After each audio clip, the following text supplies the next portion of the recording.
wahdah wassalatu wassalam ala rasulillah wa ala alihi wa sahbihi wa man tabi'ahum bi ihsanin ila yaumiddin amma ba'du. Allahumma sahli sadri wa yassir li amri wahlul 'uqdatam min lisani yafqahu qawli. Allahumma inna nas'aluka ilman nafi'an wa rizqan thayyiban wa amalan mutaqabbalan. Allahumma allimna ma yanfa'una wa zidna ilman wal huda wat tuqa was salaha ya rabbal alamin. Allahumma inna nas'aluka husnal khatimah wa nas'aluka al jannah wa na'udzubika min adabin nari wa adabil qabr. Alhamdulillah summa alhamdulillah, Bapak Ibu yang dirahmati Allah Subhanahu wa taala. Kita masih dipertemukan oleh Allah Subhanahu wa taala di tempat ini, Masjid Miftahul Jannah, dalam keadaan sehat walafiat. Maka nikmat yang telah Allah Subhanahu wa taala berikan ini selayaknya kita senantiasa mensyukurinya. Dan ketika kita bersyukur kepada Allah, hendaklah kita bersyukur dengan bukan hanya menggunakan lisan kita saja, namun juga harus dengan amal perbuatan dan hati kita. Maka nikmat sehat yang Allah Subhanahu wa taala berikan kepada kita ini, mari kita gunakan dalam hal-hal yang bermanfaat. Baik bermanfaat ketika di dunia, terlebih lagi bermanfaat di akhirat kelak. Allahumma amin. Bapak Ibu yang dirahmati Allah Subhanahu wa taala, tidak lupa salawat dan salam kita curahkan kepada junjungan kita, suri tauladan kita, Nabi Muhammad sallallahu alaihi wasallam. Dan tidak terasa kita sudah sampai di pembahasan terakhir tentang mendamaikan seseorang yang berselisih.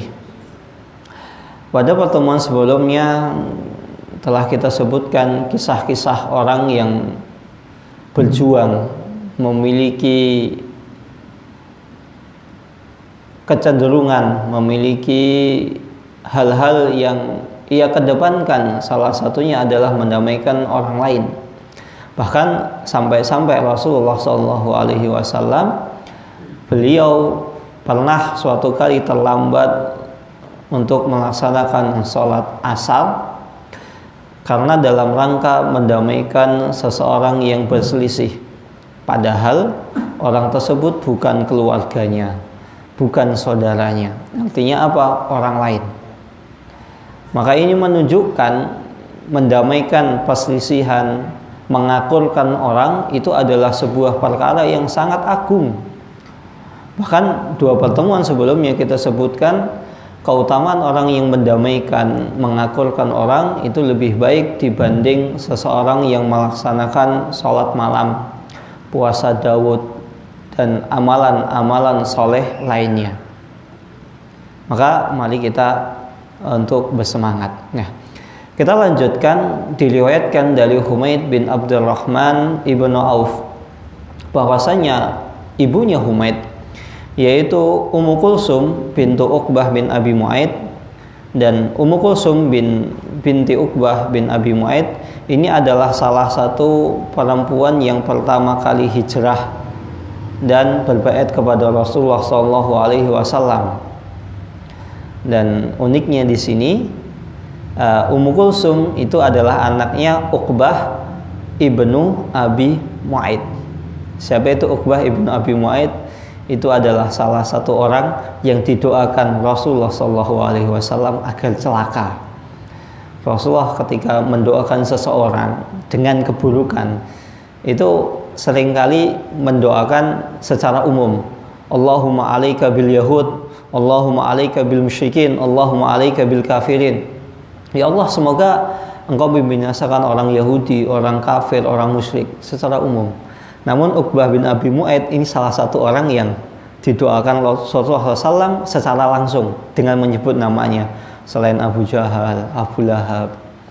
Nah, coba bayangkan, bapaknya itu orang-orang, ya mohon maaf, ya kasarannya apa ya, orang yang ya apa ya, Saya tidak menemukan bahasa yang lebih cocok.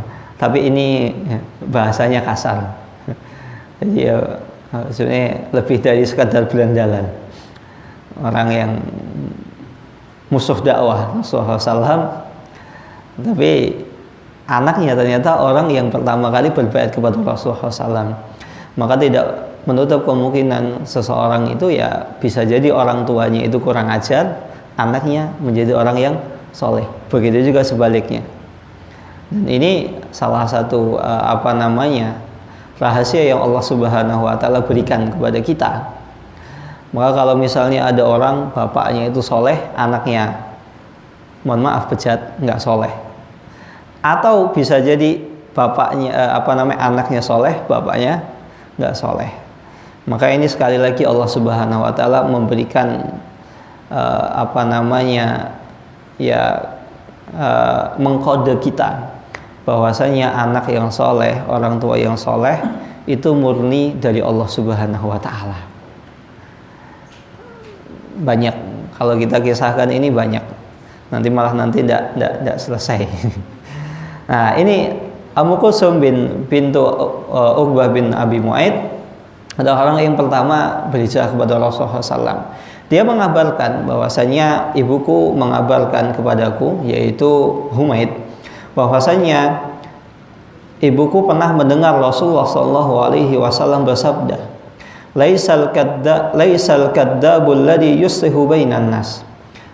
Tidak disebut seseorang itu sebagai seorang pendusta, orang yang berbohong, alladzi yuslihu bainan nas. Ketika dengan berbohongnya tersebut itu bisa mendamaikan seseorang. Wa yaqulu khairan aw yanmi khairan. Dan dia berkata kebaikan, aw yanmi khairan, atau menyampaikan kebaikan. Hadis ini diriwayatkan oleh Imam Bukhari dan Imam Muslim. Sedangkan Imam Muslim menambahkan, walam asma'uhu yurakhisu fi syai'in mimma yaqulun nasu kadzibun. Dan aku tidak pernah mendengar Rasulullah SAW memberikan udzur, memberikan keringanan pada sesuatu yang mana nyata-nyata orang itu mengatakan, orang yang melakukan atau orang yang mengucapkan tersebut otomatis disebut sebagai seorang pendusta. Illa fi thalathah, kecuali 3 hal ini. Orang tidak akan disebut dia sebagai seorang pendusta. Al-harbu, yaitu ketika perang. Ketika perang itu kan disebutkan al-harbu khuda'ah. Namanya perang itu adalah tipu daya. Rasulullah SAW sendiri ketika perang itu tidak pernah menyebutkan secara detail strateginya seperti apa. Rasulullah kadang bertanya, bagaimana keadaan wilayah selatan? Oh, aman. Ternyata beliau nyerangnya dari utara. Terkadang bertanya, bagaimana barat, arah barat? Ternyata beliau menyerangnya dari timur. Dan begitu juga terkadang Rasulullah SAW bertanya masalah utara, nyerangnya dari timur. Intinya Rasulullah SAW ketika masalah perang itu tidak pernah menyebutkan secara detail kecuali di satu perang, yaitu perang Khandaq. Perang Khandaq beliau menyebutkan kita akan menghadapi orang musyrikin, orang Yahudi di depan kita. Nah, maka itulah perang. Maka orang seandainya seseorang itu boleh misalnya lagi berdiskusi, namanya perang kan tidak menutup kemungkinan ada mata-mata, ada pengkhianat. Nah, kalau kita menyebutkan secara detail strategi kita, tiba-tiba mata-matanya mendengar bocor, jadi masalah. Maka kalau seseorang melihat ini kayaknya ada ada mata-mata, kita alihkan topik atau kita berusaha menipu. Nah, karena perang adalah tipu daya. Wal islahu bainan nas. Dan yang kedua adalah ketika seseorang itu ingin mendamaikan di antara orang yang sedang berselisih. Dia boleh berdusta. Insyaallah nanti akan kita bahas. Wa hadisul rajuli imra'atahu wa hadisul mar'ati zaujaha. Dan ketika seorang suami berkata kepada istrinya atau seorang istri berkata kepada suaminya. Maksudnya di sini adalah gombal. Boleh suami gombalin istri, istri gombalin suami. Dan kita ketahui namanya gombal itu hampir dipastikan itu dusta. hampir dipastikan dusta.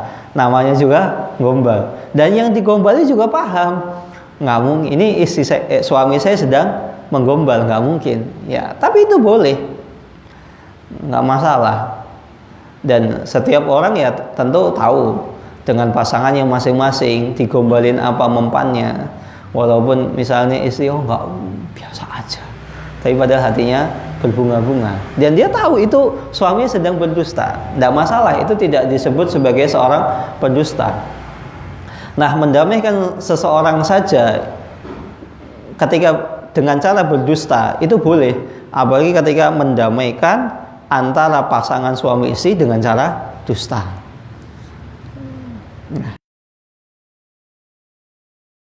Makna dusta di sini bukan sebuah kedustaan yang tercela, yang dianggap oleh orang lain itu sebagai dosa. Yang dimaksud adalah seseorang ketika berdusta ini dalam rangka untuk mendamaikan seseorang. Contohnya ada orang yang ingin berbuat baik dengan cara menyampaikan sebuah ucapan agar saudaranya itu bisa berbaikan ala wajhil islah, agar dia bisa berbaikan, wa yaqulu khairan, atau dia mengabarkan kepada saudaranya tersebut sebuah kabar-kabar yang kebaikan. Contohnya dia mengatakan kepada seseorang, wallahi inna ashabaka yuhibbuna sulha. Dia mengabarkan kepada saudaranya atau temannya, misalnya ada seseorang yang dimusuhi oleh temannya. Dia mengatakan, wallahi, demi Allah, sesungguhnya teman-temanmu itu orang-orang yang baik, orang-orang yang menginginkan kebaikan untukmu. Wa yuhibbuna an tattafiqal kalimah, dan dia menginginkan antara engkau dengan dia menginginkan kita semua itu sepakat di dalam satu perkara, kita nggak berselisih, kita tidak udur sendiri-sendiri. Wa yuruna kada, atau dia boleh mengatakan sebenarnya ya, maksud dari ucapan temanmu tadi itu nggak seperti itu, yang benar tuh ini. Padahal temannya tadi tidak mengatakan demikian. Kan terkadang dalam sebuah kelompok, sebuah komunitas, terkadang ada seseorang yang ketika mendengar ucapan itu merasa tersinggung. Dikira saya yang sedang diomongkan gitu loh. Ya kayak misalnya di sosmed kita nyetatus apa, kira-kira ada yang mencak-mencak, kamu nyindir saya ya. Nah, apalagi kalau misalnya kita ngobrol. Terkadang ada orang yang tersinggung. Nah, ketika kita lihat, ada orang yang merasa tersinggung.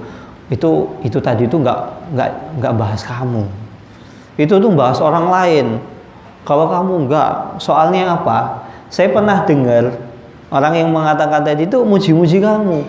Meskipun kamu orang baik, kamu orang yang ini bla bla bla bla, ya apalah itu, intinya agar saudara kita ini tidak menaruh dendam. Dan ini islah yang seperti ini, mendamaikan seseorang yang seperti ini adalah fala ba'sa bidzalik. Maka itu adalah suatu hal yang diperbolehkan selama tujuannya adalah kebaikan, agar tidak terjadi permusuhan di antara kaum muslimin. Namun yang lebih baik adalah dengan bukan dengan cara demikian, karena sejatinya itu adalah tetap berdusta, tetap dikatakan dusta walaupun itu diperbolehkan. Maka yang lebih baik adalah seseorang dengan cara tauriyah. Apa itu tauriyah?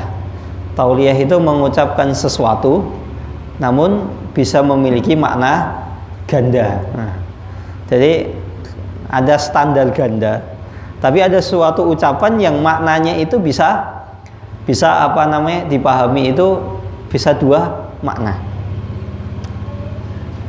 Seperti seseorang mengatakan, wallahi inna ashabaka yasnuna alaik. Sesungguhnya, demi Allah, sesungguhnya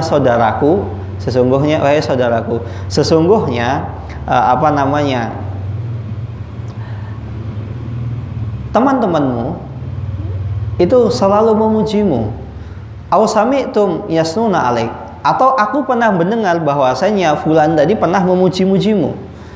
Ma'annahu lam yasma' minhum illa dammahu. Walaupun sejatinya dia ketika mengatakan demikian, dia tidak pernah mendengar orang yang dia sebutkan tadi memuji orang tadi. Kenapa demikian? Ini tauliyah boleh. Li'anna dzikra syahsi bisyarri yasihu ayyusamma thana. Karena seseorang ketika menyebutkan kejelekan orang lain, itu bisa dikatakan sedang apa? Memuji. Nah, dalilnya adalah sebuah hadis dari Anas bin Malik radhiyallahu taala anhu. Karena thana, pujian, itu dalam bahasa Arab maknanya bisa dua. Memuji kebaikan atau apa? Memuji kejelekan. Maksudnya apa? Mencela. Nah, ini pujian. Tapi orang ketika mendengar pujian, oh, berarti dia memuji saya, maknanya baik. Padahal pujian dalam bahasa Arab itu ada dua makna. Dalilnya adalah dari Anas bin Malik radhiyallahu taala anhu, ia berkata, suatu ketika lewat sebuah jenazah, dan ketika itu Rasulullah SAW bersama para sahabatnya sedang duduk-duduk. Nah, ketika jenazah tersebut lewat, maka Rasulullah SAW mendengar para sahabatnya itu memuji jenazah tadi. Fa'asnu 'alaiha khairan, ini orang baik, ini orang soleh, ini orang yang orang yang taat beragama. Maka Rasulullah SAW mengatakan wajabat. Kemudian tidak lama setelah itu lewat jenazah yang lain. Kemudian Rasulullah SAW mendengar para sahabat itu fa'asnu 'alaiha syarran. Sahabatnya mengatakan ini orang yang buruk, orang yang jelek, orang yang tidak taat beribadah. Maka Rasulullah SAW mengatakan wajabat, sungguh wajib. Maka Umar bin Khattab radhiyallahu taala anhu bertanya, "Ya Rasulullah, kenapa engkau mengatakan wajib? Maksudnya bagaimana? Wajabat itu gimana? Sungguh layak, sungguh wajib." Maka Rasulullah SAW mengatakan, "Hada asnaitum alaihi khairan." Sesungguhnya jenazah yang pertama tadi kalian memujinya dengan kebaikan, menyebutkan kebaikan-kebaikannya. Fawajabat lahu jannah, maka jenazah tadi layak untuk Allah Subhanahu wa taala masukkan ke dalam surganya. Wa hada asnaitum alaihi syarran, dan yang kedua orang tersebut itu kalian asnaitum, kalian puji, kalian sebutkan keburukannya. Fawajabat alaihin nar, maka sungguh layak dia masuk ke dalam neraka. Antum syuhadaullahi fil ardi, sesungguhnya kalian adalah saksi-saksi Allah Subhanahu wa taala di muka bumi. Maka kalau misalnya orang ketika ada seseorang yang meninggal, kemudian kerabatnya, orang terdekat yang mengatakan ini orang baik, maka ini adalah salah satu tanda bahwasannya dia adalah salah satu penduduk surga. Tapi kalau seandainya ada orang meninggal, kemudian orang lain, kerabatnya, tetangganya itu menyebutkan kejelekannya, ini salah satu tanda bahwasannya dia adalah penduduk neraka. Penduduk neraka bukan berarti ini abadi, tidak. Namanya setiap orang yang berbuat salah, berbuat dosa pasti ya harus secara umum ya harus diadab. Walaupun ada seseorang yang dia berbuat dosa namun tidak diadab oleh Allah Subhanahu wa taala walaupun belum bertaubat atas dosanya. Ini sepertinya ini sudah saya sebutkan satu bulan yang lalu ini. Masalah ini ada orang yang dia nggak sempat tobat tapi dosanya diampuni. Salah satunya adalah orang yang saya ulangi, ada salah satunya orang yang dalam sebuah hadis, wal jum'atu ilal jum'ati kafaratun lima bainahuma. Jadi Jumat satu ke Jumat yang lain itu sebagai penghapus dosa-dosanya. Ini menunjukkan apa? Allah Subhanahu wa taala sangat mungkin untuk menghapus dosanya walaupun dia belum bertaubat. Begitu juga al-umratu ilal umrah, umrah satu dengan umrah yang lain itu bisa menghapus dosa-dosa di antara kedua umrah tersebut. Jadi kalau misalnya kita sudah umroh misalnya 20 tahun yang lalu, nah, mari kita targetkan untuk umroh tahun ini atau tahun depan. Kan lumayan, 20 tahun yang lalu bisa saja dihapus. Banyak orang itu ketika pengen umroh, dia berusaha untuk segera umroh. Akhirnya umroh, nggak lama setelah itu meninggal. Jadi tiba-tiba ingat, saya udah lama nggak umroh, saya pengen umroh. Setelah umroh, nggak lama setelah itu meninggal. Allah yarham. Dan ada juga seseorang yang sudah pengen umroh, senantilah masih ada kebutuhan yang lain. Ternyata nggak lama setelah itu juga meninggal. Maka ini kesimpulan saya loh, bukan kesimpulan dari hadis, bukan apa. Jadi terkadang orang ketika pengen umroh itu adalah salah satu tanda kebaikan. Maka namanya kebaikan itu jangan sampai ditunda. Apalagi ketika kita tahu bahwasannya al-umratu ilal umrati kafaratun lima bainahuma. Umrah satu dengan umrah yang lain itu sebagai penghapus. Maka segera usahakan. Walaupun seandainya ternyata kita meninggal duluan, duitnya belum terkumpul, itu insya Allah sudah tercatat sebagai kebaikan. Nah, Bapak Ibu yang dirahmati Allah Subhanahu wa taala, tadi disebutkan sampai salah satu contohnya adalah wallahi, demi Allah. Dia sampai bersumpah. Nah, bersumpah di sini padahal kan ini sumpahnya kan dia menyebut nama Allah yang notabene dia adalah menyampaikan berita yang misalnya maknanya itu bisa makna ganda. Bisa orang memahami bisa A, bisa B. Nah, ini kalau dalam bahasa Arab kan asna itu kan memuji. Bisa memuji kebaikan, bisa keburukan. Nah, kalau kita misalnya ingin mendamaikan seseorang, ya kita sebutkan. Tadi si fulan tuh nyebut-nyebut namamu. Nyebut-nyebut kamu terus gitu. Nah, kan nyebut-nyebut itu kan bisa baik, bisa buruk. Tapi orang yang mendengarkan maknanya, oh nyebut tuh mungkin, oh dia seneng sama saya, dia memuji saya, dia mengapresiasi saya. Udah, tadi nyebut-nyebut kamu waktu kita di masjid. Nah, oh di masjid. Namanya kan ya masjid. Umumnya orang kan terpikir adalah kebaikan. Oh masya Allah, berarti dia seneng sama saya. Padahal yang disebutkan adalah keburukannya. Agar apa? Seseorang ketika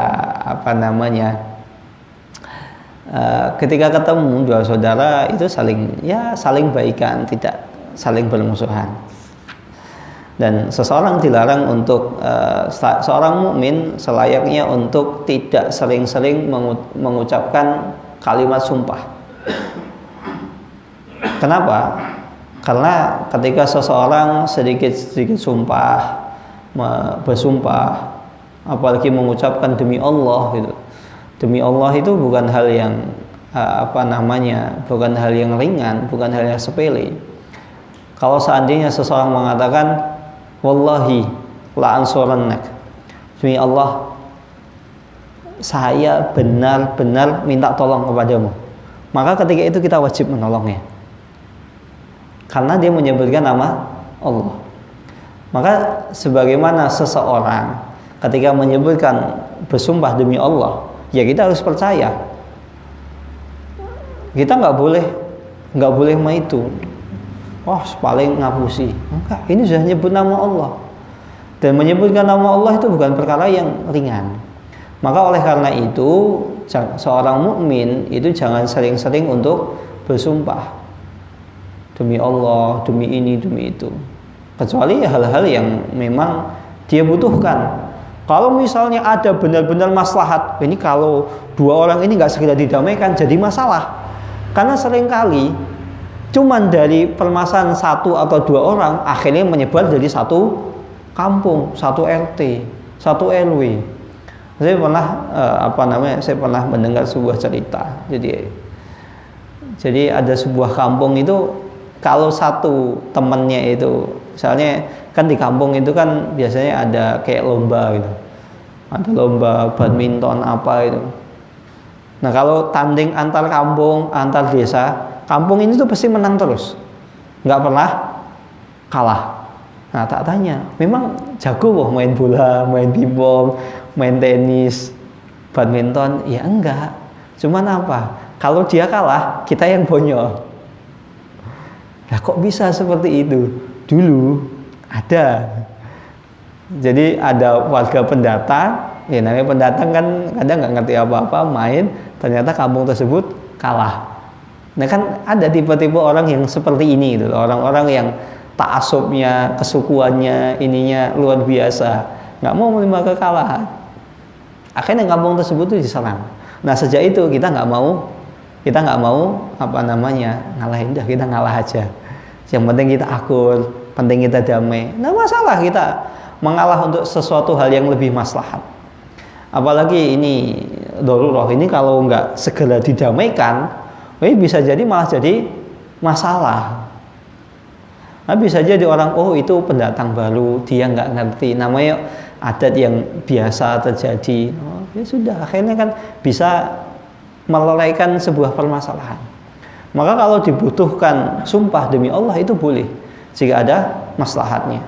Namun seseorang dilarang untuk memperbanyak dikit-dikit sumpah, karena seseorang yang dikit-dikit sumpah sangat mungkin dia terjatuh dalam kedustaan. Dan kita telah mengetahui bahwasannya dusta, berbohong itu adalah perkara yang haram. Wa idza kana ma'al yamin shara asyaddu tahriman. Kalau seandainya dia sudah berdusta yang nyata-nyata dusta, bukan dusta yang dalam makna tauriyah, ada dua makna, atau dusta dalam rangka untuk mendamaikan seseorang. Nah, kalau dia sudah berdusta, dia bersumpah menyebut nama Allah, maka keharamannya tentu lebih dahsyat. Orang yang sudah bersumpah wallahi kemudian dia ingin mengingkari, maka dia harus membayar kafarat. Dia kafaratnya itu apa? Puasa 3 hari berturut-turut, memberi makan fakir miskin, 10 orang fakir miskin, atau membebaskan budak. Jadi bukan hal yang sepele itu ketika seorang wallahi. Maka jangan suka seseorang itu dikit-dikit bersumpah. Dan diriwayatkan dari Utsman bin Affan radhiyallahu taala anhu bahwasannya anna rijalan min ashabin Nabi sallallahu alaihi wasallam, bahwasannya diriwayatkan dari Utsman bin Affan bahwasannya para sahabat ketika Rasulullah sallallahu alaihi wasallam meninggal, mereka semuanya sedih. Dan kabar wafatnya Rasulullah SAW adalah sebuah kabar yang sangat menyayat hati. Bagaimana kita tidak sedih dengan wafatnya Rasulullah. Maka ketika itu para sahabat semuanya sedih. Sampai-sampai satu di antara yang lain itu was-was. Muncul keraguan-raguan, ini gimana. Sampai ada yang dikatakan ya kayak orang yang linglung, bingung arah. Karena saking dahsyatnya kabar wafatnya Rasulullah SAW. Maka Utsman mengatakan, wa kuntu minhum, dan aku adalah salah satu di antara sahabat tadi yang saya bingung, saya kacau pikiran saya. Dan ketika saya sedang banyak pikiran tersebut, fa bainama ana jalisun fi dhilli utam, dan ketika itu aku duduk di salah satu tempat, aku berteduh di tempat tersebut, dan marra alayya Umar, dan ketika itu Umar bin Khattab radhiyallahu taala anhu lewat di depan Utsman bin Affan. Fasallama, maka Umar salam kepada Utsman, assalamualaikum. Falam ashur annahu marra wala sallam, dan aku tidak kerasa kalau Umar itu mengucapkan salam atau lewat di depanku, karena pikiranku ketika itu sedang kacau. Maka Umar ketika merasa salam kepada Utsman nggak dijawab, sedangkan namanya menjawab salam itu adalah wajib, maka orang yang nggak menjawab salam itu dosa. Umar ini mengadu kepada Abu Bakar, wahai Abu Bakar, apakah engkau tidak takjub, apakah engkau tidak heran, sesungguhnya aku melewati Utsman bin Affan, aku mengucapkan salam kepada Utsman, tapi ternyata Utsman itu nggak jawab salamku. Maka ketika Abu Bakar mendengar tersebut, Abu Bakar segera mengajak Umar itu untuk menemui Utsman bin Affan. Fasallama alayya jami'an. Maka Abu Bakar, Umar itu salam kepada Utsman keduanya. Summa qala Abu Bakar. Abu Bakar mengatakan, "Ja'ani, sesungguhnya wahai Utsman, sesungguhnya datang kepadaku yaitu saudaramu yang bernama Umar. Dia menyebutkan bahwasanya Umar tadi lewat di depanmu, tapi kamu tidak jawab salam, padahal Umar itu mengucapkan salam. Famalladhi hamalaka ala dzalik?" Wahai Utsman, apa yang membuatmu engkau tidak menjawab salamnya Umar? Maka ketika demikian Utsman mengatakan, "Apa seperti itu? Saya itu bukan orang yang seperti itu. Namanya orang salam ya saya jawab."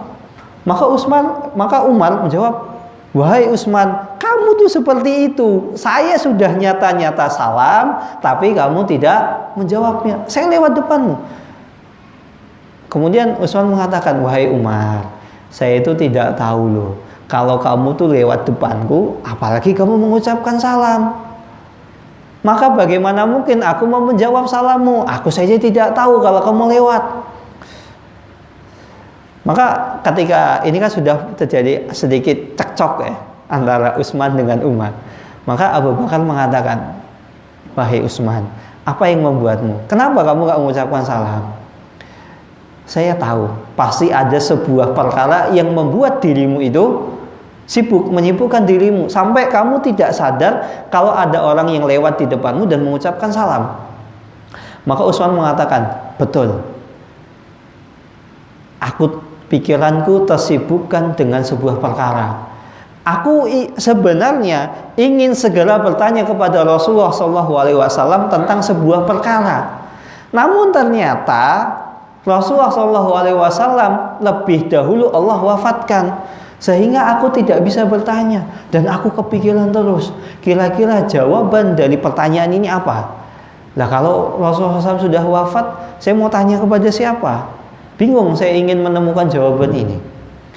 Maka Abu Bakar mengatakan, "Wahai Utsman, apa yang ingin engkau tanyakan kepada Rasulullah Shallallahu Alaihi Wasallam?" Maka Utsman mengatakan, "Ma najatu hadal amr." Bagaimana solusi agar kita selamat di dunia dan di akhirat?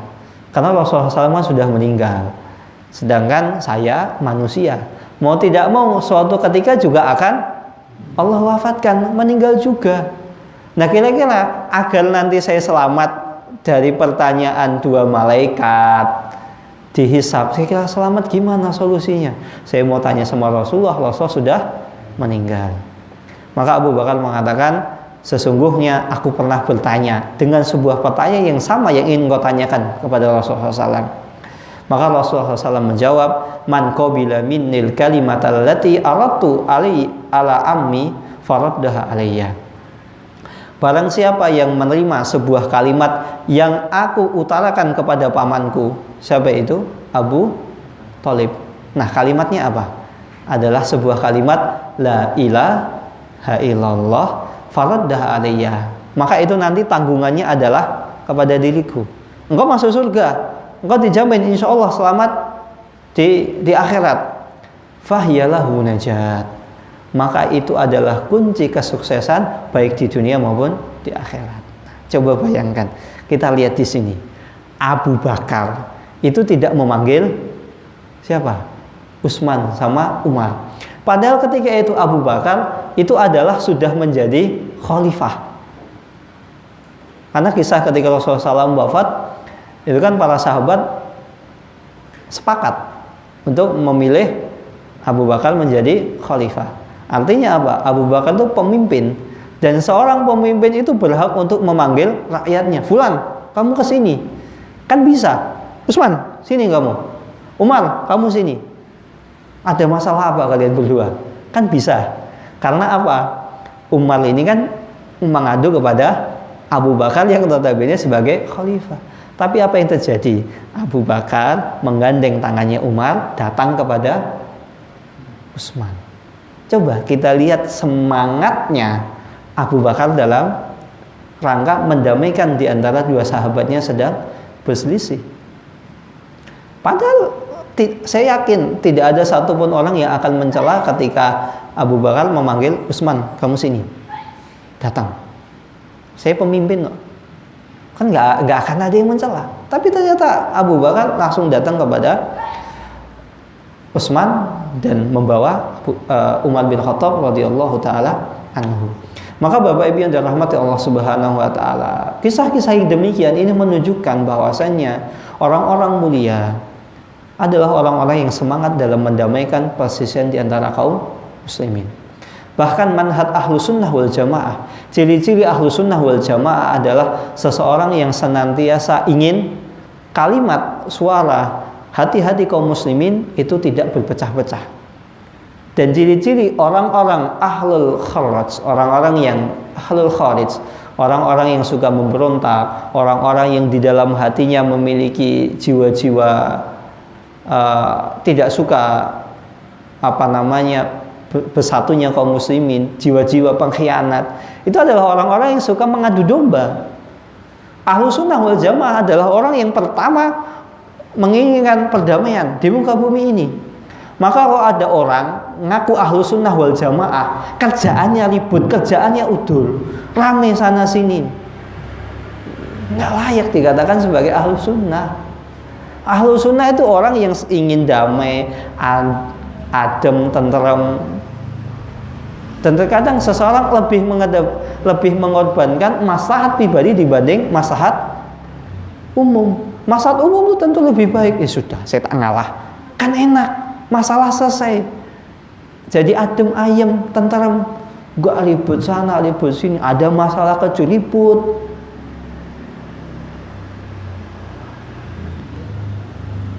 Dan diriwayatkan dari Sunan hadis Zaid bin Thabit radhiyallahu taala anhu dan Ibnu Mas'ud, dan Ibnu Mas'ud ini adalah faqih, yaitu ulamanya para sahabat. Sahabat adalah orang-orang yang paham agama, namun di antara para sahabat ini ada faqihnya, ada ulamanya para sahabat, yaitu Abdullah ibnu Mas'ud. Dari Rasulullah SAW bahwasanya Rasulullah SAW bersabda, "Nadarallahu ra'an," semoga Allah Subhanahu wa taala mencerahkan, memuliakan seseorang yang sami'a minna hadisan. Dia mendengar sebuah hadis dariku, dari Rasulullah SAW, kemudian dia menyampaikan kepada orang yang belum pernah dengar hadis ini. Kan kalau orang ketika misalnya ada suatu permasalahan disampaikan, oh ini loh hadisnya, kan orang jadi akhirnya kamu maafkanlah kesalahan orang.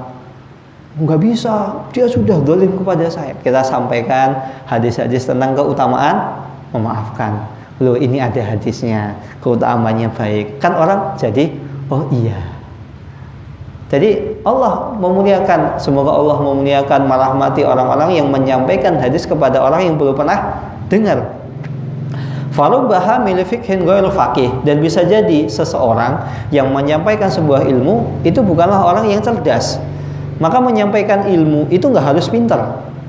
Yang menjadi masalah ketika kita menyampaikan ilmu, kita berdakwah sesuai kapasitas kita. Kalau misalnya ngajak orang sholat, ngajak orang puasa, itu sudah semua orang layak. Setiap muslim, ayo sholat, ayo puasa. Tapi kalau misalnya mengajak orang, mohon maaf ya, ada orang mabuk, udah kamu ayo sholat, nggak apa-apa, kamu nanti sholat sambil mabuk. Nah ini baru salah, karena dia nggak pintar. Fikih dakwah di sini tidak ada pada dirinya, gitu. Maka kalau dia mau berdakwah, cukup dakwah yang dia memahami kapasitas dirinya, tidak boleh melebihi di luar kapasitasnya. Warubbaha min fiqhin ila man huwa afqahu, dan bisa jadi ketika seseorang menyampaikan sebuah hadis, menyampaikan sebuah ilmu, bisa jadi yang hadir di majelis tersebut itu lebih cerdas dibanding yang berbicara. Maka ini menunjukkan ya bisa jadi seorang guru itu tidaklah lebih cerdas dibanding muridnya. Banyak.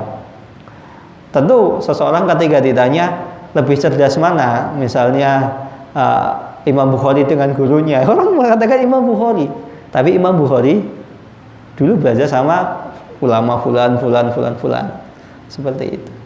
Dan Imam Bukhari kan hadisnya paling banyak, padahal dia belajar hadis sama banyak guru. Salah satu la yaghillu 'alaiha qalbu muslim. Ada 3 hal yang tidak selayaknya seorang muslim itu iri, seorang muslim itu dengki, marah. Yang pertama, ikhlasul amali lillah. Ketika seseorang beramal ikhlas karena Allah, nggak selayaknya kita iri. Terus akhirnya kita memfitnah, akhirnya kita lain sebagainya. Wa munasahatu wulatul amri, dan ketika ada seseorang yang menasehati seorang pemimpin dengan cara yang baik, dengan cara yang layak, dengan tidak menjelek-jelekannya di podium, tidak menyebutkan aibnya, harusnya kita senang. Ada orang yang berdakwah ketemu misalnya presiden, wali kota, gubernur, langsung, Pak, saya ingin menyampaikan aspirasi saya begini dan begitu, kita harusnya senang. Waluzumul jama'atil muslimin, dan seseorang yang senantiasa mengajak kepada persatuan umat Islam. Fa inna da'watahum tuhitu man wara'ahum, sesungguhnya dengan doa-doa kalian orang-orang tadi itu akan tertolong karena sebab doa kalian. Maka kalau ada orang yang demikian, ada orang yang ketika beramal ikhlas, ada orang yang menasehati pemimpin, kemudian ada orang yang mengajak kepada persatuan, kita doakan mereka. Semoga Allah Subhanahu wa taala memperbanyak orang-orang model seperti itu. Hadis terakhir diriwayatkan dari Wa'il bin Syaqiq bin Salamah qala, di antara doa yang sering diucapkan oleh para sahabat berdoa, Rabbana aslih data bainina, ya Allah, perbaikilah hubungan antara kami dengan saudara-saudara kami. Wahdina subulal Islam, dan tunjukkanlah kepada kami mana jalan Islam yang paling tepat untuk menuju Islam yang rahmatan lil alamin. Wa ahlizna minad dhulumati ilan nur, ya Allah, keluarkanlah kami dari kegelapan. Karena bisa jadi antara kita ini ketika menasihati orang lain ya salah, yang salah dia, yang dinasihati benar. Seperti tadi ada orang yang menyampaikan ilmu, ternyata yang disampaikan lebih cerdas dibanding orang yang berbicara. Wasrif annal fawahisa ma dhahara minha wa ma batan, dan jauhkanlah kami dari segala mara bahaya, baik mara bahaya yang nampak maupun mara bahaya yang tidak nampak. Babarik lana fi asma'ina wa absarina, dan berkahilah kami pada pendengaran kami dan penglihatan kami.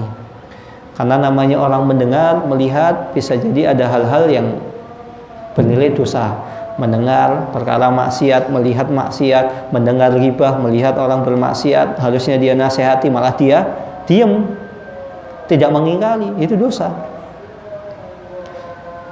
Wa qulubina, dan perbaikilah hati kami, berkahilah hati kami. Wa aswajina, dan berkahilah pasangan kami, suami dan istri kami.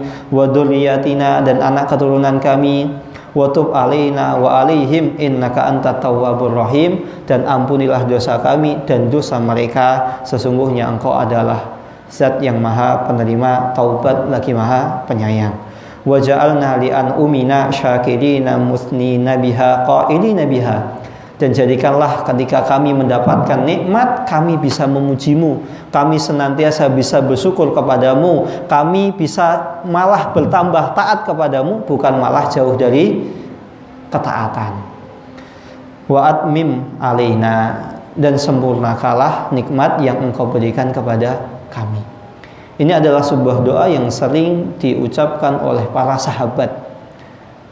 Dalam rangka apa? Agar Allah Subhanahu wa taala mendamaikan hati di antara kaum muslimin. Terakhir, kita saat ini berada di musim-musim pemilu. Segala sesuatu itu bisa digoreng.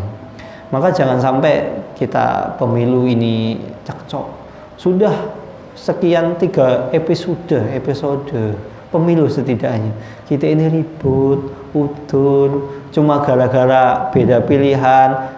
Istrinya milih nomor 1, suaminya milih nomor 2, cerai. Na'udzubillahi min dzalik.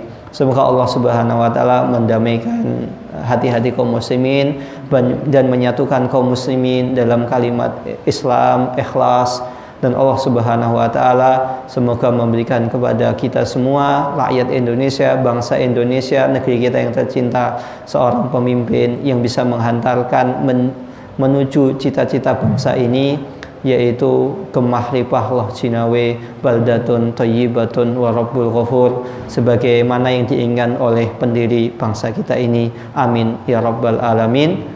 Wa sallallahu ala nabiyyina Muhammad wa ala alihi wa